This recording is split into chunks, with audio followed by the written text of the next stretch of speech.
चूसाल चाहे जबरी, चूसाल चाहे जबरी। महिमा डीजे चोली के चिजुइया चूसाल चाहे जबरी, चोली के चिजुइया चूसाल चाहे जबरी। जीजा जी तोहार तो गड़ैले बाटे नजरी, जीजा जी तोहार तो गड़ैले बाटे नजरी। चोली के चिजुइया चूसाल चाहे जबरी, चोली के चिजुइया चूसाल चाहे जबरी। चोली के चिजुइया चूसाल चाहे जबरी, चोली के चिजुइया चूसाल चाहे जबरी। ए जीजा जी छोड़ दी ना, चोली के चिजुइया चूसाल चाहे जबरी। महिमा डीजे चोली के चिजुइया चूसाल चाहे जबरी।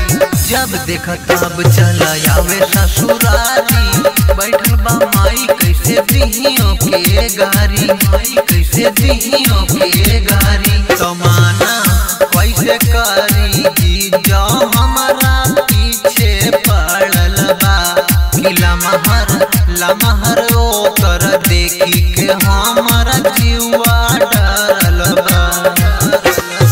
बुरा हाल कैले बा हाथवे से पकड़ी, बुरा हाल कैले बा हाथवे से पकड़ी, बुरा हाल कैले बा हाथवे से पकड़ी।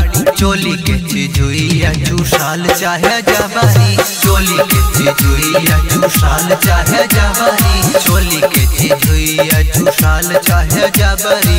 का हो साली तोहार तो दुनो नरवा बढ़ जाता। चोली के चिजुइया चूसाल चाहे जबरी। महिमा डीजे चोली के चिजुइया चूसाल चाहे जबरी। जाई पिछवारे तो डर लागे माई से, कहा तक हवा लड़ावल जाई गाड़ी के। आवा ना ए साली जी कि जीजा ऐसे जानी कराया बहिन बाचा बानी हो, कि जवन चाहताड़ा अबही ऊ तो काचा बाटे हो।